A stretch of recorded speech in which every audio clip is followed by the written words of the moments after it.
If you weren't already aware, Edit, Manage, Develop, and View mode have completely customizable appearances. The way your screen looks in any of these modes is called a user interface, or UI for short.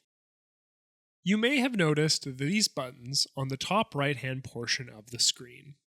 If you click these icons, the right, bottom, and left panels will disappear along with their contents.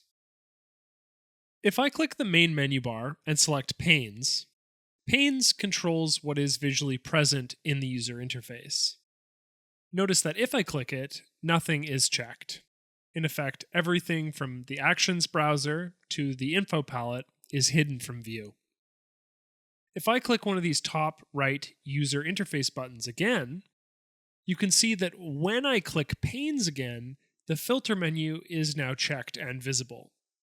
Same goes for film strip, and same also goes for layers, color, histogram, AI actions, and the info palette. These three icons, therefore, simply hide a particular part of my user interface from view, but they also allow them to be turned on again at any point in the future. If you don't see a user interface component you want to see, for example, if I right-click on the histogram and hide it, you will see that this item is no longer checked in the Panes dropdown.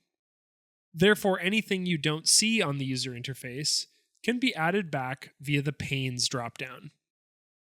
Lastly, you can drag a particular user interface item, such as these items that have tabs, anywhere on the user interface.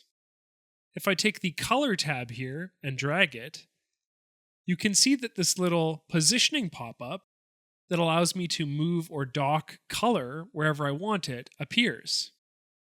For example, let's say I want it below the filter menu. I'll drag it over here. All of these tabs can be moved and docked to pretty much any position you would want in the user interface.